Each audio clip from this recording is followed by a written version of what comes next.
A Câmara Municipal de São Luís deve votar na próxima segunda-feira vetos do prefeito Eduardo Braide a emendas propostas por vereadores a projetos do Executivo.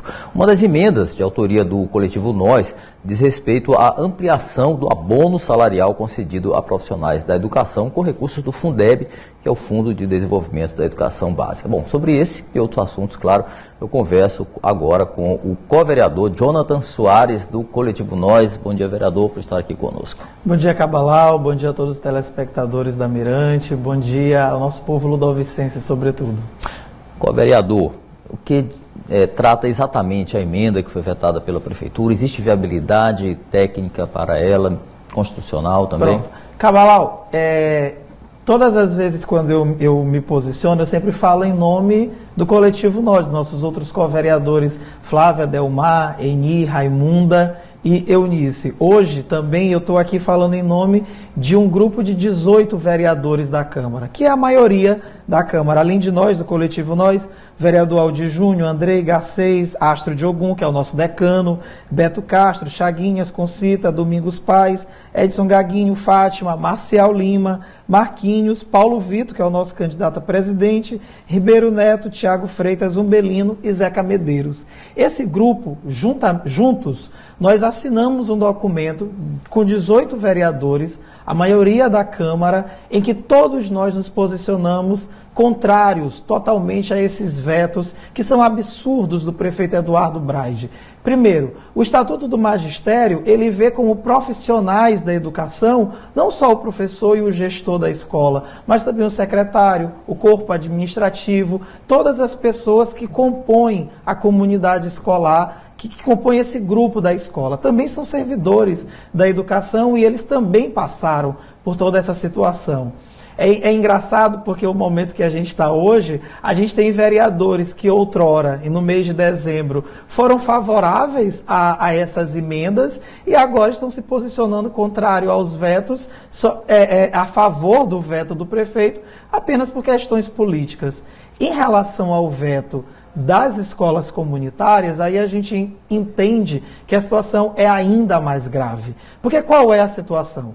Os estudantes das escolas comunitárias, que são 60% da rede, é a maioria, porque o município não dá conta, a Prefeitura de São Luís, ela não dá conta da demanda dos estudantes de educação infantil e ensino fundamental. Eles estão todos inseridos no censo como estudantes da rede municipal. Eles são estudantes da prefeitura da mesma forma como os estudantes das escolas construídas pela prefeitura. Então a gente não vê motivo da prefeitura dar o auxílio alimentação apenas para 40% da rede e não dá para os outros estudantes que têm o mesmo direito, que recebem o mesmo recurso. Não tem a questão de um convênio aí que já foi firmado com essas escolas? O convênio, ele é justamente porque, como elas são instituições filantrópicas, para elas poderem receber o recurso público, porque elas são organizações da sociedade civil. Para uma organização da sociedade civil receber recurso público, ela precisa conveniar, seja com o município, seja com o Estado, seja pelo federal.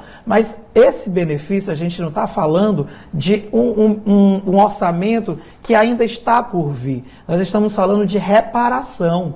A gente está falando ainda do período que as crianças e adolescentes estavam em casa no período da pandemia, que não estavam indo para as escolas, que não receberam o recurso da merenda escolar e que então eles possuem esse direito. Esse recurso estava em caixa. Se o governo federal faz o repasse direto para o caixa da prefeitura, então a prefeitura recebeu o recurso referente a esses 60% dos estudantes. Só que tem um detalhe, as escolas comunitárias não pararam.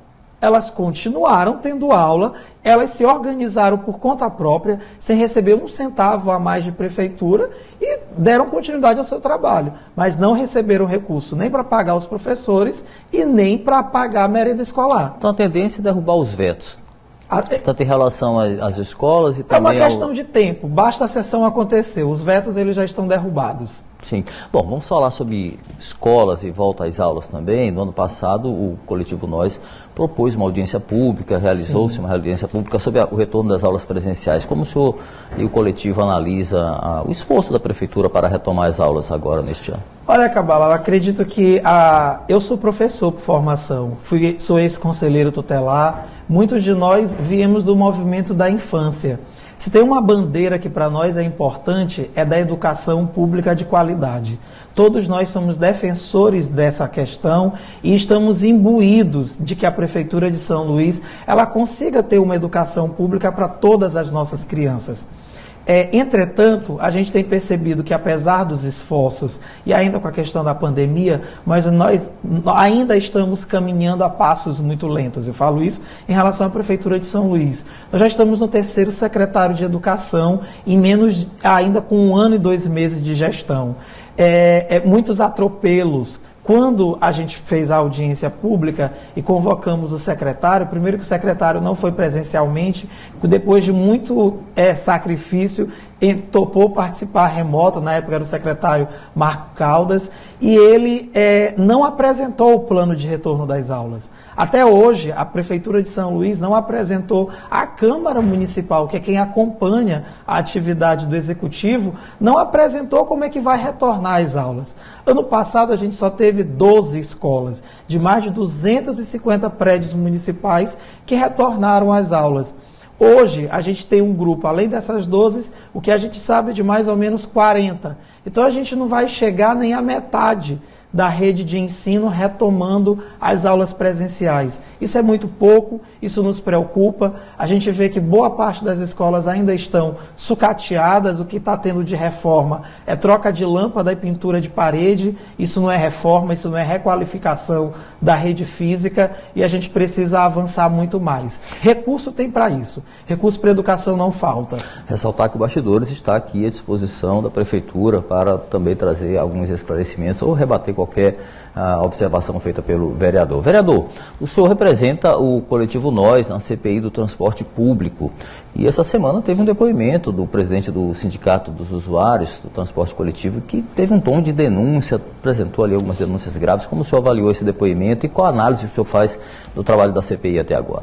Olha, o coletivo Nós optamos por fazer parte da CPI, dessa comissão de inquérito parlamentar que está investigando a situação do transporte público na nossa cidade, porque a gente sabe que essa é uma questão muito preocupante.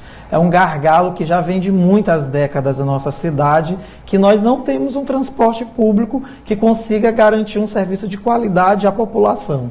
Nós temos 700 mil usuários do transporte público todos os dias na nossa cidade, a grande maioria da população da ilha de São Luís. Até então, a maioria dos depoimentos eram depoimentos superficiais. A gente sabia que as pessoas poderiam entregar muito mais à CPI, sobretudo colaborar, para que a gente pudesse ter um sistema que funcione. Isso de empresários, donos de empresas, ex-servidores, ex-secretários e quem atualmente está na pasta. Pelo que nos consta, a única pessoa que resolveu, de fato, contribuir com a CPI e apresentar denúncias, falar de situações que a gente sabe que acontecem, mas que até então não haviam sido ditas, foi o Paulo Henrique, o presidente do Sindicato de Usuários, que nos falou de denúncias graves, como denúncias de suborno, como denúncias de venda de selos dos ônibus dentro das próprias garagens, onde isso deveria ser feito de um espaço de vistoria, e essa vistoria nem acontece, e denúncias até mais graves ainda, que a gente precisa que sejam apuradas, que o Ministério Público também tome posse dessas situações e que a questão não é só ter pessoas condenadas ou sair com prisões dessa CPI, mas é, acima de tudo, com que a gente consiga garantir um serviço de transporte público que funcione na nossa cidade, em que o usuário não seja o principal prejudicado. É o que se espera. É o que a gente espera e é para isso que a gente está trabalhando. Denúncias têm que ser apuradas, né, tem que buscar de fato as provas para elas e acho que é importante isso. Vereador, uma última pergunta para encerrarmos aqui a nossa conversa. No último dia 2, a Câmara reiniciou seus trabalhos e de uma forma diferente. Um número ínfimo de vereadores na sessão. De 31, apenas 10 estavam ali presentes e alguns justificaram suas faltas e falou-se também de um protesto em relação ao prefeito Eduardo Brade. Mas como é que o senhor avalia essa falta ao trabalho dos vereadores no primeiro dia de trabalho depois do recesso?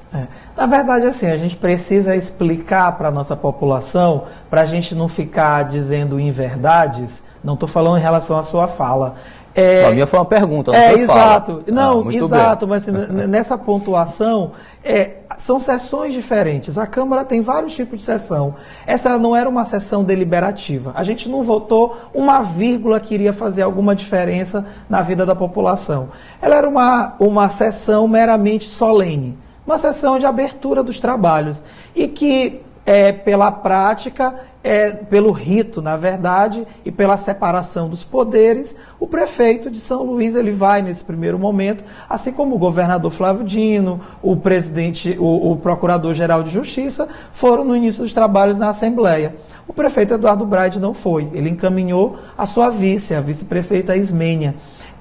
E nós não nos sentimos que deveríamos estar naquele momento, até porque é um momento muito mais de fazer gesto para a gestão, e nós optamos não fazer gesto ao prefeito Eduardo Braide, que, diga-se de passagem, dias antes, ele sim atropelou os processos, saiu do seu poder de executivo e interviu na eleição de presidência da Câmara, quando reuniu um grupo de vereadores, que é a minoria do grupo da Câmara, para tomar decisão sobre a questão de presidência. Então, essa intervenção, a gente acredita que não é coerente, não condiz com a nossa prática. A gente precisa ter uma Câmara autônoma, uma Câmara que consiga desenvolver os seus trabalhos sem interferência de gestão municipal, sem interferência da atuação do prefeito. Nós somos 31 vereadores e não 32. Então, o prefeito Eduardo Braide ele deve cumprir o seu papel na condição de prefeito, e nós não nos sentimos à vontade de estar naquele momento. Mas no primeiro dia de sessão ordinária,